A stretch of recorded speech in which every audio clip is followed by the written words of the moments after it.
Johnny Mac with your daily comedy news late night, still having fun with the whole Speaker of the House thing. Jimmy Kimmel said the last time something like this happened was 100 years ago. And I'll tell you something, Joe Biden solved it then and he can solve it again. I love it. Jimmy Fallon went with, at this point, Kevin McCarthy's so unpopular, even Southwest Airlines feels bad for him.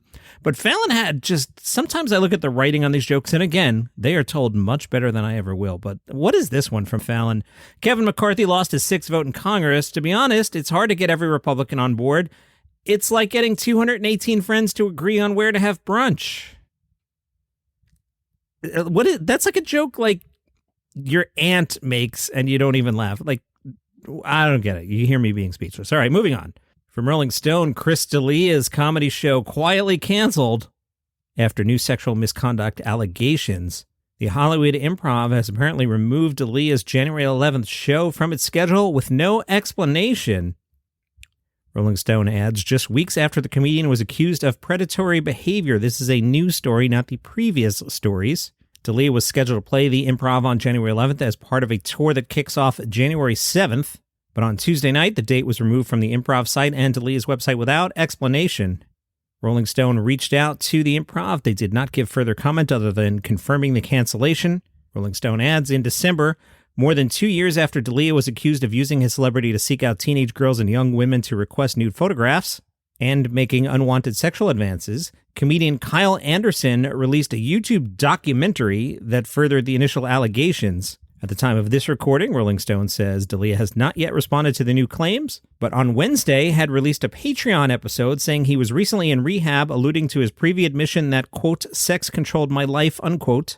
Rolling Stone reports in the Kyle Anderson documentary, 4 women and D'Elia's former tour manager detailed alleged predatory behavior, along with new accusations that despite D'Elia's projected image of a family man, he continued having secret relationships with multiple women, at least until this past fall.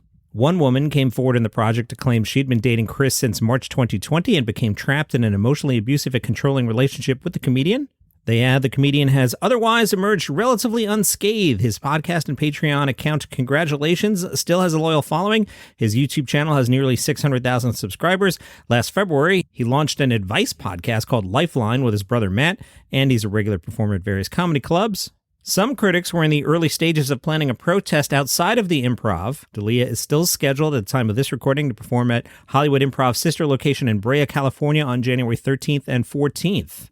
As someone who does this podcast almost every day, sometimes record in advance, I sense that we're going to hear more about this story in the upcoming days. I feel like it hasn't made it through the usual comedy websites, and there'll be more here.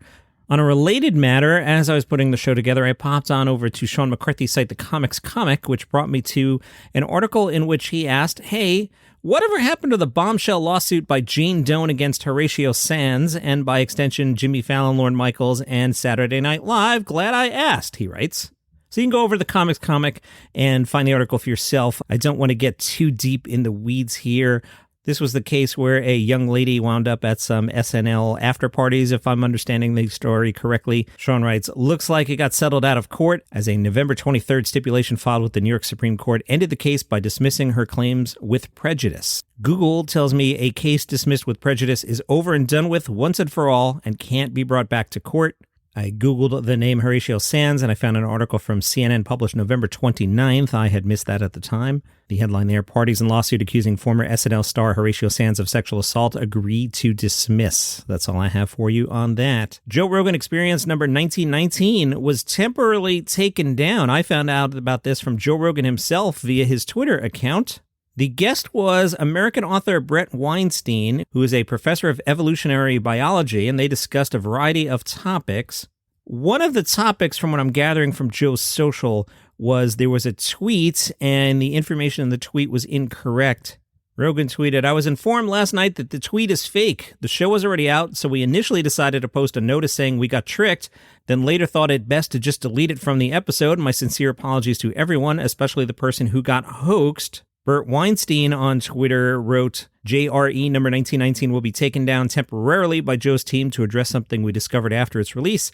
A tweet we discussed turns out not to be authentic, and there's no way to preserve that part while protecting the person who is being impersonated. Number 1919 will return soon, and it is my understanding that the episode is back.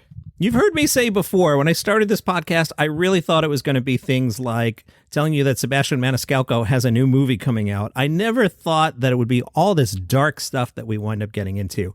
But from Las Vegas Weekly, Sebastian Maniscalco has a new movie coming out. It's called About My Father. I've mentioned this in the past. Got some more details now. Sebastian plays a version of himself, the son of an Italian immigrant father. The father will be played by Robert DeNiro, playing a version of real-life Salvatore Maniscalco, who's a 76-year-old hairdresser who still works in his salon 4 days a week. When DeNiro read the script, he asked to spend some time with Salvatore.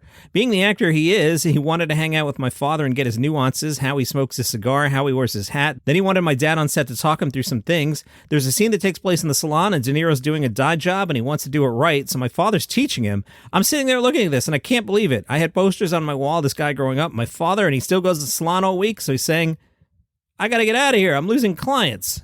Sebastian is new to acting. He was in Martin Scorsese's The Irishman and said, for me, the challenge was to be in the moment and not overthink the performance.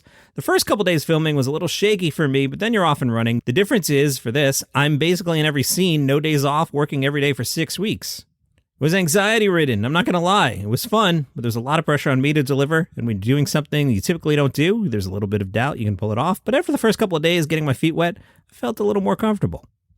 You'll hear a promo at the end of the show, but boy, this royal family stuff and this Prince Harry book. Oh, if you're new, I'm the writer on a show called Palace Intrigue. We talk about the British royal family, and I have to write tomorrow's podcast when I'm done recording this one. But I'm sitting on headlines like Prince William told Harry to wear the Nazi suit. Harry said he killed 25 people. He was in the military. He's not a serial killer.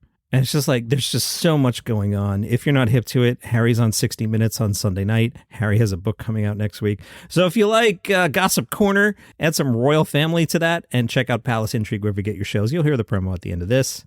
The Interrobang wrapped up their comedy awards. If you were listening towards the end of December, I read you several of their categories and the nominees, and here are their winners. Before I read this to you, the Interrobang, in my experience, there's a slice of comedy fandom that checks out that website. It's the style of comedy that's more aligned with the type of guest that would be on Opie and Anthony back in the day. So it's more that Jim Norton, Rich Voss kind of vibe, kind of the Austin vibe. This is not the Patton Oswalt crowd. This is not the Jeff Foxworthy crowd. So here's what they voted for. Comedy Book of the Year, Tom Segura, I'd Like to Play Alone, Please. Comedy Movie of the Year, and this is why I did my preamble, because I saw this and I was like, what? They went with 4th of July. Do you even remember what this is? I did tell you about it. You listen every day. Do you remember what 4th of July is? This is the movie that starred Joe List. It was directed by the very canceled Louis C.K. Do you remember this movie? They voted that Comedy Movie of the Year. I will point out to you, Weird, the Al Yankovic story, came out last year. There's no way 4th of July should be ahead of Weird on that list. Comedy TV Series of the Year is wrong. Flatbush Misdemeanors. What? Apparently this is something on Showtime. What? Feel free to flame me in the comments and be like, hey, Johnny Mac, what do you mean you don't watch Flatbush Misdemeanors? I don't. Do you? No. Comedy Special of the Year, Chris DiStefano's Speshy Weshy. Interesting pick there. I've talked so much about my picks in the last 3 weeks. Let's not bog down on that. The Comedy Album of the Year went to a comedian who had commented on Louis C.K., the very canceled Louis C.K., and I did a story about this comedian and then found myself blocked. I didn't say anything bad about the comedian, but the comedian blocked me. I'm not going to say your name ever again on this podcast. Congratulations to you on Comedy Album of the Year. Happy to not promote you. Comedian of the Year, Chris DiStefano. Yeah? Their logic, Chris's podcast empire keeps growing with Chrissy Chaos and Hey Babe with Sal Vulcano. He was featured on the Pat McAfee podcast. He got to set off the Vegas Golden Knights siren. Is that really? That's what makes you Comedian of the Year? And he was signed for a series of Volkswagen spots. Previous winners, Nate Bargatze, Colin Quinn, Shane Gillis, Bert Kreischer, Judah Friedlander, Jim Jeffries, Nate Bargatze, Bill Burr. Okay. That's who people voted for, and that's your comedy news for today. Follow the show for free on Apple Podcasts, Spotify, YouTube. If you have some thoughts on the winners, we'd love to hear them. YouTube comments are a great way to interact with me, or the Facebook group page, Daily Comedy News Podcast Group. See you tomorrow. Hello, I am Mark Francis, host of a daily podcast about the British royal family called Palace Intrigue. Did you see what Meghan Markle did in her latest documentary? Or what Prince Harry said in his new book? Well, the kings and queens and princes and princesses are ready to explode. Andrew is ready to implode. Royal sources are chomping at the bit. The in-laws just can't stop. The UK tabloids are about to burst. Americans can't get enough. The kids can't get any cuter. The press can't get any uglier. And Wills and Kate? Well, they're just wonderful. Get your daily dose of gossip and news from the world's most royal family. Follow Palace Intrigue on Apple Podcasts, YouTube, or wherever you get your shows.